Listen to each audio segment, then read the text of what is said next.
Good evening बच्चों।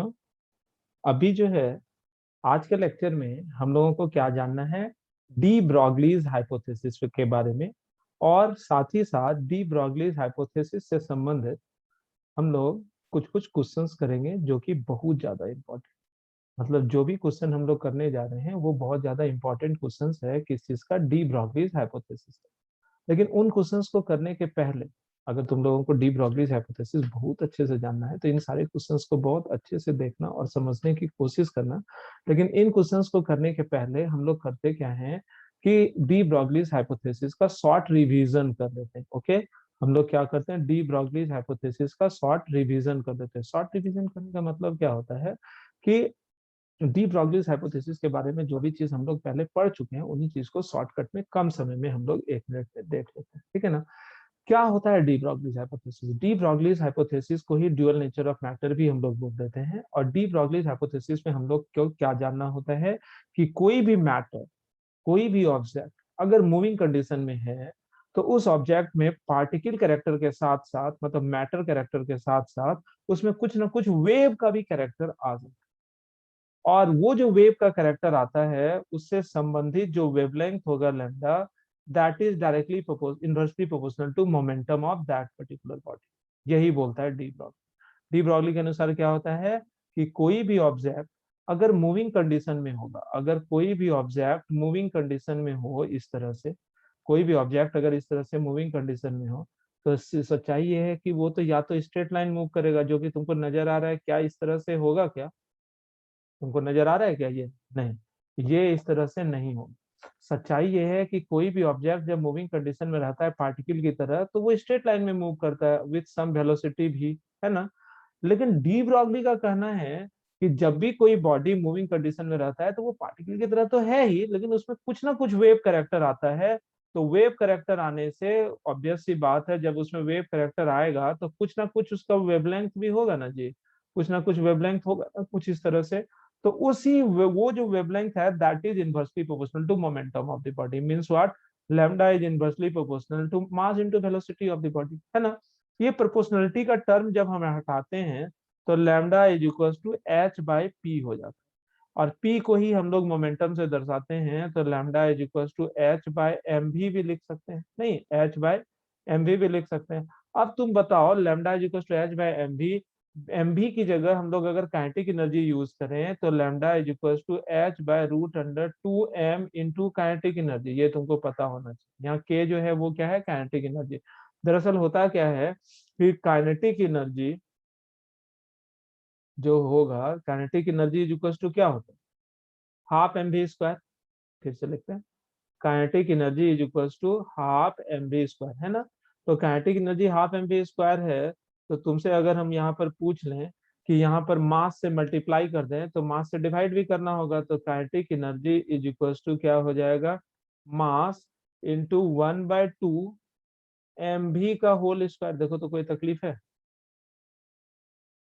1/m into M V square. इस मास को इस साइड कर दें तो mass into kinetic energy is equal to क्या हो जाएगा बताओ, हाफ एम भी का होल स्क्वायर। अब हाफ को भी उधर कर देंगे तो 2m, काइनेटिक एनर्जी की जगह सिर्फ k रख दें तो बताओ, तो एम भी का होल स्क्वायर। तो एम भी इज इक्वल टू हम लोग नहीं लिख सकते रूट अंडर 2m k, और यही एम भी की जगह हम लोग क्या पुट किए, रूट अंडर 2m k।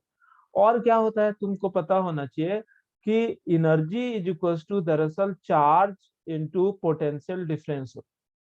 ये भी बात है तुमको हमेशा याद रखना चाहिए। तो काइनेटिक एनर्जी भी एनर्जी है, तो इसलिए lambda is equal to H by root under 2m, और काइनेटिक एनर्जी की जगह हम लोग चार्ज इंटू पोटेंशियल डिफरेंस भी रख सकते हैं। और यही सब कुछ हम लोग डी ब्रॉगलीज हाइपोथेसिस जब भी पढ़े थे तो वहां पर उस चैप्टर में हम लोग इन्हीं चीजों को एक्सपेंडेटरी मोड में देख चुके हैं, नहीं कि इन्हीं चीजों को। और ये जो शॉर्टकट में हम लोग यहाँ पर शॉर्ट रिवीजन जो किए हैं ये डी ब्रॉगलीज हाइपोथेसिस का, तुम बिलीव करो ये जो 4-5 फार्मूला जो तुमको स्क्रीन पर दिख रहा है ना, इन 4-5 फार्मूला के अलावे किसी और फार्मूला का कोई खास इस्तेमाल नहीं होता है डी ब्रॉगलीज हाइपोथेसिस पर आधारित क्वेश्चंस को बनाने के लिए। अब हम लोग एक एक क्वेश्चन करते चले जाते हैं तेजी से, है ना। कि यहाँ पर तुम जितने भी क्वेश्चंस को देखोगे, देखना कितना आसान क्वेश्चन। इसमें क्या लिखा हुआ इस चीज को ध्यान से देखो कि कैलकुलेट, यहाँ पर तुमसे पूछा जा रहा है कैलकुलेट वेवलेंथ इसमें तुमसे पूछ रहा है calculate wavelength of a body of mass 1 ग्राम। तो मास जो दिया हुआ है वो लिखते चले जाते हैं, मास इज 1 मिलीग्राम। तो मिलीग्राम को ऐसा यूनिट में करोगे तो 1 × 10⁻⁻³ ग्राम, लेकिन किलोग्राम में करोगे तो 1 × 10⁻⁶ किलोग्राम हो जाएगा ना, कितना आसान है। और वेलोसिटी जो दिया हुआ है तुमको वो कितना दिया हुआ है तुम बता दो, 10 मीटर पर सेकेंड। और तुमसे क्या पूछ रहा है, वेवलेंथ। तो तुम बताओ lambda is equal to H by mass into velocity. H मतलब प्लैंक्स कांस्टेंट की वैल्यू कितनी होती है, 6.626 10⁻⁻34 डिवाइडेड मास की जगह 10⁻⁻6 और वेलोसिटी की जगह 10। तो बताओ, तो इससे आसान कोई क्वेश्चन हो सकता है क्या? कितना आसान तो है, नहीं दिखा, एकदम इजी है। नेक्स्ट क्वेश्चन देखो, calculate the momentum of a moving particle which has de Broglie wavelength of 200 picometre. मतलब तुमको लैम्डा ही दे दिया है, कितना दिया हुआ है, 200 पिकोमीटर। पिकोमीटर मतलब 10⁻⁻12 मीटर, ये वेवलेंथ का वैल्यू दिया हुआ है। तुमको बोल रहा है कि calculate the momentum of the moving particle. Momentum मतलब कि तुमसे पी का वैल्यू तुमसे पूछा जा रहा है। तुम बताओ, चूंकि lambda is equal to H by P, तो पी कितना हो जाएगा, P is equal to H by lambda. तो एच की जगह हम लोग 6.626 इंटू 10⁻⁻34 डिवाइडेड बाय लैम्डा की जगह 200 इंटू 10⁻⁻12। काफी आसान नहीं लग रहा है? इससे आसान क्या होगा क्वेश्चन, तुम लोग सोच भी नहीं सकते हो। इसके बाद है calculate the wavelength of an electron moving with velocity 2.05 into 10⁻7 metre per second. सही है ना? इसमें क्या लिख रहा है कि इलेक्ट्रॉन है, तो इलेक्ट्रॉन का मास कितना हो जाएगा, 9.1 इंटू 10⁻⁻31 किलोग्राम। काफी आसान नहीं लग रहा है तुमको? 9.1 इंटू 10⁻⁻31 किलोग्राम। और स्पीड क्वेश्चन में दे दिया है 2.05 इंटू 10⁻7 मीटर पर सेकेंड, है ना? तो तुमसे पूछ रहा है कि इसका वेवलेंथ। तो चूंकि wavelength is equal to lambda is equal to H by M भी होता है, तो 6.626 इंटू 10⁻⁻34। और मास की जगह हम लोग क्या रख लेंगे मेरे प्यारे बच्चों, 9.1 इंटू 10⁻31 और भी की जगह 2.05 इंटू 10⁻7। हम सोच नहीं सकते हैं कि इससे भी आसान क्वेश्चन तुम लोगों को कोई दिया जा सकता है। और सचमुच डी ब्रॉगलीज हाइपोथेसिस पर आधारित क्वेश्चन इतना ही आसान होता है। दरअसल हम लोग पढ़ते ही नहीं है। और ये हम तुमको बता दें कि क्लास 12 में भी ड्यूअल नेचर ऑफ मैटर के नाम से ये चैप्टर है मॉडर्न फिजिक्स में, तो वहां पर भी सिमिलर क्वेश्चन ही दिखेगा। कहीं पर कोई टफनेस नहीं, एकदम इजिली बन सकता है। अगर तुम बनाते हो तो तुमको इजी लगेगा, नहीं बनाते हो तब तो मुश्किल है। इसमें क्या दिया हुआ है, the mass of an electron is 9.1 into 10⁻31 kilogram. ये नहीं भी बोलता तो भी अपने को पता होता, mass of electron 9.1 into 10⁻31 kilogram. And its kinetic energy दे दिया 5 इंटू 10⁻⁻25 जूल, इतना दिया। कैलकुलेट इट्स वेवलेंथ, लैम्डा बराबर तुमसे पूछ रहा है। तो बताओ, अगर काइनेटिक एनर्जी दिया रहे तो अभी कुछ देर पहले वो फॉर्मूला हम लोग देखे थे, तुमको ध्यान नहीं आ रहा होगा। यहाँ पर फॉर्मूला था काइनेटिक एनर्जी बराबर क्या, lambda is equal to H by root under 2m के। ध्यान आया? तो लैम्डा बराबर एच बाय 2m के। तो ये वाला चीज जो है हम लोग देख लेते हैं यहाँ पर।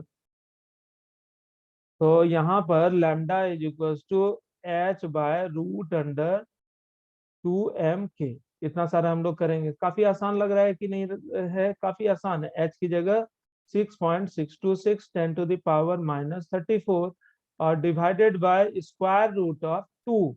मास ऑफ इलेक्ट्रॉन 9.1 10⁻⁻31 और काइनेटिक एनर्जी क्वेश्चन में दिया हुआ है 5 इंटू 10⁻⁻25। इसको सॉल्व करोगे तो इजिली आंसर मिल जाएगा, है ना? Next question, an electron beam is accelerated with A potential difference of 10,000 volt. मतलब पोटेंशियल डिफरेंस जो है ये बच्चों तुमको दे दिया है 10,000 volt. What is the wavelength of the wave associated with electron beam. Mass of electron तुमको दे दिया है 9.11 इंटू 10⁻31 किलोग्राम। ये पोटेंशियल है, ये स्पीड नहीं है। ये जो 10,000 तुमको नजर आ रहा है ना, ये पोटेंशियल डिफरेंस है। और इलेक्ट्रॉन का चार्ज तुम ही लोग बता दो कितना होता है, 1.6 इंटू 10⁻⁻19 कूलम। तो अगर चार्ज और पोटेंशियल डिफरेंस दिया हुआ है तो इस स्थिति में वेवलेंथ का क्या फॉर्मूला होता है, lambda is equal to H divided by root under 2m³ है ना? तो h की जगह 6.626 10⁻⁻34 divided by root under 2 into mass कितना हो जाएगा बताओ, 9.11 इंटू 10⁻⁻31।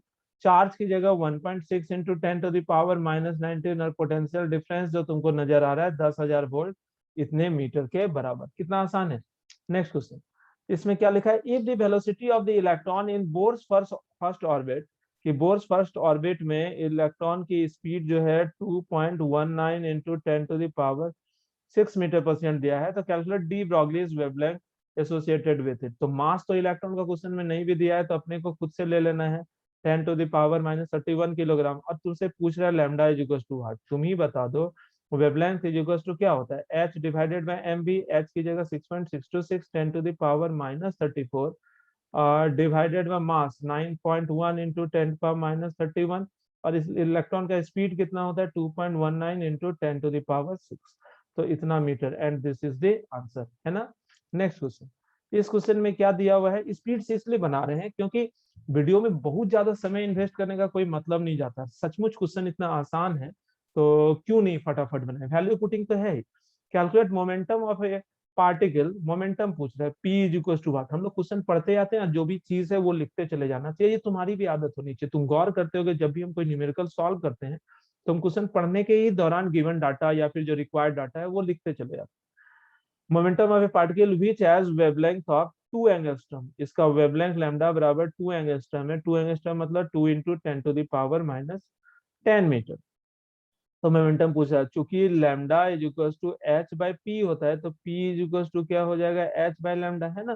तो एच की जगह 6.626 10⁻⁻34 और डिवाइडेड बाय वेवलेंथ की जगह हम लोग क्या रख देंगे 2 into 10⁻⁻10, and this is the answer. काफी आसान है कि इजी है, बहुत आसान है। Calculate the wavelength of a particle, इस पार्टिकल का वेवलेंथ चाहिए जिसका मास है 6.6 into 10⁻⁻27 kilogram, moving with A kinetic energy 7.425 into 10⁻⁻13 joule. और एच का वैल्यू तुमको दिया हुआ है, तो तुमसे वेवलेंथ पूछा है। कितना आसान है। तो वेवलेंथ एकदम, वो जो चार फॉर्मूला शुरू में रिवीजन में लिखवाया था ना, उससे बाहर एक भी क्वेश्चन दुनिया में नहीं होता। दरअसल कोई बंदा याद ही नहीं करता। याद करो, चार फॉर्मूला नहीं याद करोगे, चार नहीं याद करोगे तो अचार डालोगे, सॉरी मतलब क्या करोगे। Lambda is equal to H by root under 2m k। H की जगह क्या रख देंगे 6.626 10⁻⁻34। हमको तो एच का फॉर्मूला एकदम याद हो गया इतने अच्छे से ना, खून में बस गया। एक दिन गए थे डॉक्टर के पास, डॉक्टर बोलता है, डॉक्टर छींक आ गया, एच, मतलब जैसे छींकता है ना आदमी, एच। एच हमको लगा एच पूछ लिया, हम बोल दिया 6.626 10⁻⁻34 joule second.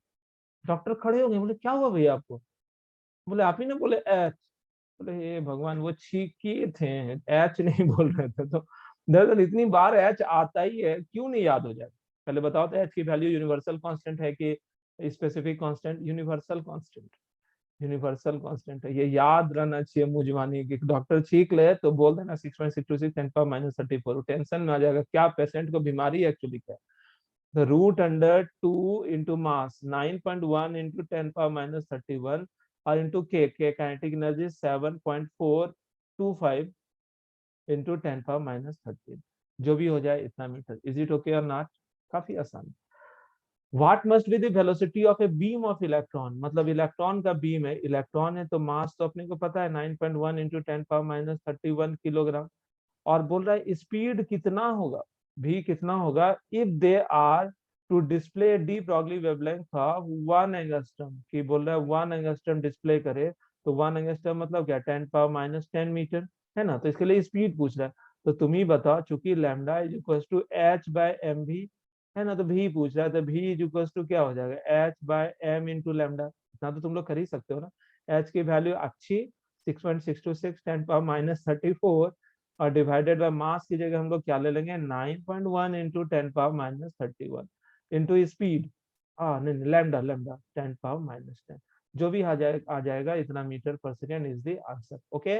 Next, next question में है कि a beam of particle moves with a velocity of 3.28 into 10⁻³ metre per second, है ना। बीम ऑफ पार्टिकल है, उसका स्पीड दे दिया। ये जो बीम ऑफ पार्टिकल है इसका स्पीड है कितना मेरे प्यारे बच्चों 3.28 इंटू 10⁻³ मीटर पर सेकेंड। हाँ, तुम लोग को नींद तो नहीं आ रहा है ना? हमको लगता है रात रात भर पढ़ते हो तुम लोग, कितने तकलीफ में रहते हो तुम, कितना काम करते हो तुम लोग, बड़ी दया आती है यार तुम लोगों को। और दूसरे पूछ रहा है calculate wavelength of the alpha particle है, यहाँ पर ना शायद मिस हो गया, यहाँ पर वेवलेंथ जो है वो किस चीज का है, अल्फा पार्टिकल। तो अल्फा पार्टिकल का मास पता होना चाहिए, एक बार रिवाइज कर लेते हैं। अल्फा बीटा गामा, याद होगा गामा जो होता है तो उसका वो मासलेस है, क्यों? क्योंकि वो इलेक्ट्रोमैग्नेटिक वेव से मिलकर बना था। तुमसे पूछेगा गामा रे का मास कितना होता है, तुम बोलना rest mass is equal to 0। Beta ray का पूछेगा तो बीटा रे जो होता है किस चीज से मिलकर बना होता है मेरे प्यारे बच्चों, वो इलेक्ट्रॉन से मिलकर बना। तो जैसा कि कैथोड रे है वैसे ही बीटा रे, मतलब मेड अप विथ इलेक्ट्रॉन। तो बोलेगा बीटा रे के पार्टिकल का मास बता, तो जो इलेक्ट्रॉन का मास 9.1 इंटू 10⁻31। अगर यहाँ पर अल्फा के बजाय बीटा रे रहता तो हम लोग मास कितना लेते हैं, 9.1 इंटू 10⁻31 किलोग्राम, नहीं। और चार्ज पूछेगा बीटा रे का, तो इलेक्ट्रॉन का चार्ज, क्योंकि इलेक्ट्रॉन ही है ना, तो बीटा रे बोले या इलेक्ट्रॉन बोले, तो इलेक्ट्रॉन का चार्ज कितना होगा, 1.6 इंटू 10⁻19 कूलम। बहुत तेज तो नहीं बोल दे रहे हैं ना, तुम लोग को तो समझ में आ रहा होगा, डेफिनेटली आ रहा होगा। तो यहाँ पर क्या बोले हैं, अल्फा रे। तो अल्फा रे इज एक्चुअली हीलियम न्यूक्लियस। अगर तुम लोग को याद हो, तो याद तो नहीं होगा लेकिन पक्का याद होगा, ऐसे मजाक करते हैं, हमको पता है तुम लोग बहुत तेज हो। तो ये हीलियम He2+ है, तो हीलियम न्यूक्लियस, हीलियम न्यूक्लियस को He2+ बोलते हैं। तो हीलियम में क्या होता है, हीलियम का एटॉमिक नंबर 2, मास नंबर 4। यानी कि हीलियम में इलेक्ट्रॉन 2, प्रोटॉन 2 और न्यूट्रॉन 2। तो हीलियम न्यूक्लियस में तो इलेक्ट्रॉन कट गया, तो बचा सिर्फ प्रोटॉन और न्यूट्रॉन। तो यानी कि हीलियम में 2 प्रोटॉन होता है, 2 न्यूट्रॉन होता है। चार्ज इसका क्या, 2 प्रोटॉन के चार्ज के बराबर, क्यों? क्योंकि न्यूट्रॉन तो न्यूट्रल होता है। लेकिन मास अगर पूछा जाए तो मास क्या होगा अल्फा पार्टिकल का, 2 into mass of proton plus 2 into mass of neutron, है ना? तो बताओ, 2 into mass of proton 1.67 into 10⁻27 kilogram, plus 2 into mass of neutron भी लगभग 1.67 इंटू 10⁻27 किलोग्राम, है ना? तो तुम बता दो, इन दोनों को जोड़ दोगे तो 4 इंटू 1.67 इंटू 10⁻27 किलोग्राम हो जाएगा। और ये सब हम बार बार याद नहीं दिलाएंगे कि अल्फा पार्टिकल का वजन क्या होता है, बीटा का क्या होता है, ये सब तुम लोग को याद रखना चाहिए। अब मास है, वेलोसिटी है, तो बताओ तो वेवलेंथ नहीं निकालो, lambda is equal to h by mv। हम छोड़ देते हैं, h का वैल्यू 6.626 ये लिखते हैं, क्योंकि इसमें लिखने में पता नहीं हमको क्यों मजा आता है। और मास जो होगा वो 4 इंटू 1.67 इंटू 10⁻27। और स्पीड की जगह हम लोग क्या रख देंगे मेरे प्यारे बच्चों, 3.28 इंटू 10⁻3, जो भी आ जाए इतना मीटर। इज इट ओके और नॉट माई बोके, sorry, okay. What is wavelength associated with electron traveling at 1000 the speed of light? कि बोल रहा है कि इलेक्ट्रॉन है, तो इलेक्ट्रॉन है तो प्यारे बच्चों मास कितना हो जाएगा, 9.1 इंटू 10⁻31 किलोग्राम। बोलेगा तो what is the wavelength associated with electron, तो इसका वेवलेंथ कितना होगा।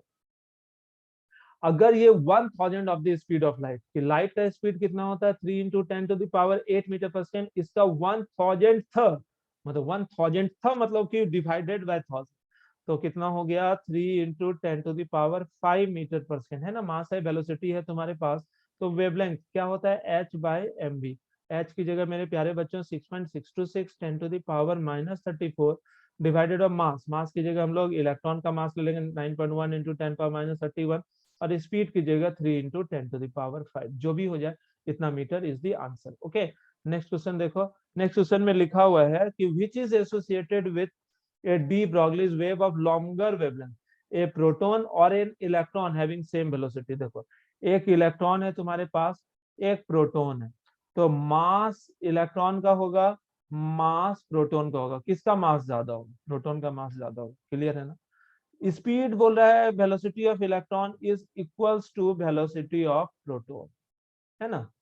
तुम बताओ कि चूंकि lambda is equals to h by M भी होता है, भी दोनों का सेम है, h कांस्टेंट तो है ही, भी कांस्टेंट हो गया, भी चूंकि सेम है, तो बताओ तो lambda is inversely proportional to mass.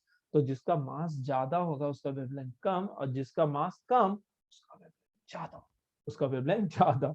तो बोल रहा है कि किसका विच एसोसिएटेड लॉन्गर वेवलेंथ, क्वेश्चन पूछ रहा है कि लॉन्गर वेवलेंथ किसका होगा, वेवलेंथ उसका ज्यादा होगा, ये जो वेवलेंथ तुमको नजर आ रहा है उसका ज्यादा होगा जिसका मास कम है। किसका मास कम होता है, इलेक्ट्रॉन का, यानी कि आंसर जो है वो इलेक्ट्रॉन होगा।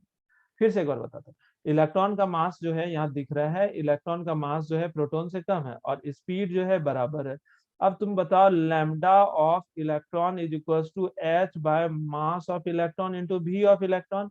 और lambda of proton is equal to क्या होगा, h by mass of proton into v of proton. अब इसको इक्वेशन 1 और इसको इक्वेशन 2 मान लेते हैं।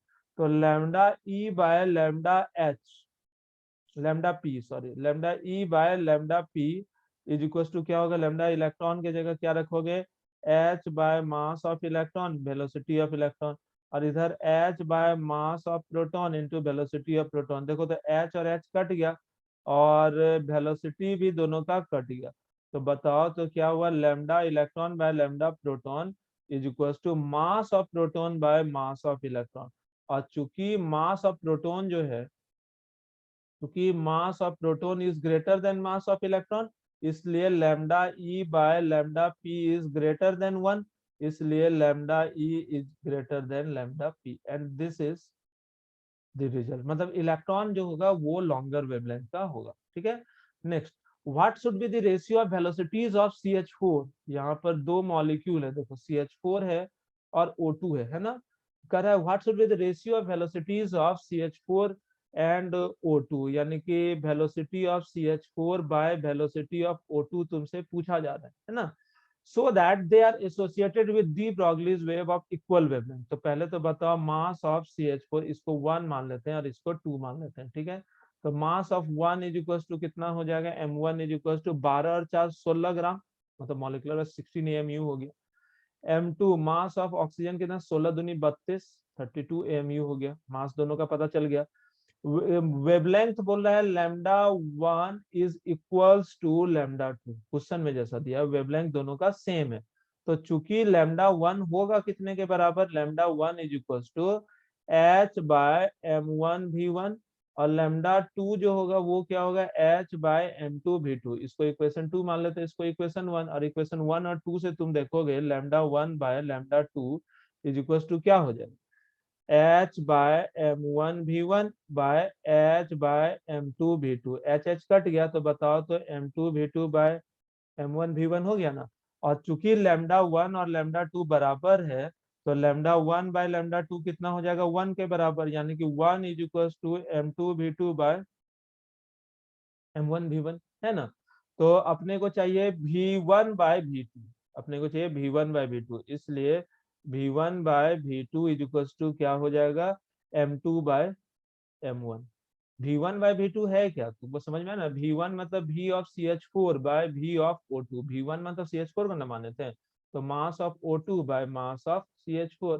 ऑक्सीजन का मास था कितना बताओ मेरे प्यारे बच्चों, 32, और CH4 का था कितना 16, तो इसका रेशियो कितने के बराबर आया, 2 के बराबर। ओके, नेक्स्ट, नेक्स्ट में है why don't we observe the wave properties of large object such as cricket ball, aeroplane वगैरह। तो ये हम तुम लोग को बताए थे, चूंकि lambda is inversely proportional to momentum, और मैक्रोस्कोपिक बॉडी मतलब कि ये बॉल, एरोप्लेन, हाथी, घोड़ा, हम, तुम, पालकी, कुछ भी रहेगा, तो इन सबों का मोमेंटम यानी कि मास इतना ज्यादा रहता है तो ऑटोमेटिकली मोमेंटम भी इतना ज्यादा होगा।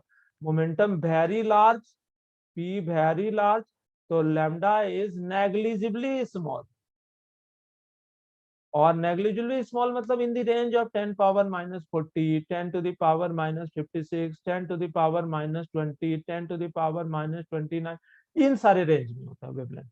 तो बताओ तो इस दुनिया में सबसे छोटा मेजरेबल पार्ट जो होता है दैट इज न्यूक्लियस। न्यूक्लियस से छोटा तो दुनिया में कुछ नहीं है, और न्यूक्लियस का साइज फर्मी में होता है, फर्मी मतलब 10 to the power minus 15 metre के रेंज। तो और न्यूक्लियस से छोटा अगर कुछ है जो कि यहाँ दिख रहा है, वेवलेंथ ऑफ मैक्रोस्कोपिक बॉडी, जैसे बॉल वॉल का जो होता है ना, wavelength 10 power minus 40, 10 power minus 30, इन सारे रेंज में हो, जो कि मेजरेबल नहीं है, यानी कि नेग्लिजिबल बोलेंगे। इसी वजह से मैक्रोस्कोपिक बॉडी में वेव करेक्टर नहीं के बराबर है, यानी कि हमारे तुम्हारे में डी ब्रॉगली के अनुसार हमारे तुम्हारे बॉल हर चीज में वेव करेक्टर है, लेकिन ये वेव करेक्टर इतना कम होगा जिसको कि हम लोग इग्नोर कर देंगे। ठीक है ना, next, what will be the wavelength of a ball of mass 0.1 kilogram. Mass जो दिया हुआ है वो कितना दिया हुआ मेरे प्यारे बच्चों, 0.1 kilogram, moving with velocity of, हे भगवान, वेलोसिटी 10 मीटर पर सेकंड। कितना आसान है रे भाई। तो यहाँ पर मास दिया है, वेलोसिटी दिया हुआ है, तो बताओ तो lambda is equal to h by M भी होता है ना, h की जगह 6.626, 10 to the power minus 34। Mass जो होगा दैट इज 0.1 किलोग्राम, वेलोसिटी 10, जो भी हो जाए that is the answer. Okay, next question. इसमें लिखा है the mass of an electron, कि इलेक्ट्रॉन का मास जो तुमको दिया हुआ है दैट इज 9.1 इंटू 10⁻³ किलोग्राम, और काइनेटिक एनर्जी जो दिया हुआ है 3 इंटू 10⁻25 जूल। तो वेवलेंथ पूछ रहा है, चूंकि वेवलेंथ का फॉर्मूला क्या होगा तुम ही बताओ, h/√2m के, काइनेटिक एनर्जी इसके h की जगह 6.626 10⁻⁻34 डिवाइडेड बाय √2 इंटू मास, m के जगह क्या रखोगे 9.1 इंटू 10⁻31, और काइनेटिक एनर्जी की जगह 3 into 10⁻⁻25, and this is the answer जो मीटर में होगा। नहीं, नेक्स्ट क्वेश्चन। नेक्स्ट क्वेश्चन लिखा हुआ है कि dual behaviour of a matter proposed by de Broglie led to the discovery of electron microscope, ठीक है चलेगा, often used for the highly magnified images of biological molecule and other type of material। तो बोल रहा है ना कि जो इलेक्ट्रॉन माइक्रोस्कोप आज के डेट में बन चुका है, ये बहुत ही छोटे छोटे चीज को, जैसे कि बायोलॉजिकल मॉलिक्यूल वगैरह होता है छोटे छोटे, जैसे नहीं कि कोरोना वायरस, ये सब चीज देखने के लिए हम लोग क्या चीज का काम यूज करते हैं, इलेक्ट्रॉन माइक्रोस्कोप का। और वहां पर इलेक्ट्रॉन जो है वेव करेक्टर, इलेक्ट्रॉन के वेव करेक्टर का इस्तेमाल करके हम लोग किसी भी छोटे छोटे ऑब्जेक्ट को मैग्नीफाई करके देखते हैं, ठीक है ना। क्वेश्चन में लिखा है, वहां तक तो ऐसे जानकारी दिया, यहाँ तक तो ऐसे ही था, कहानी था।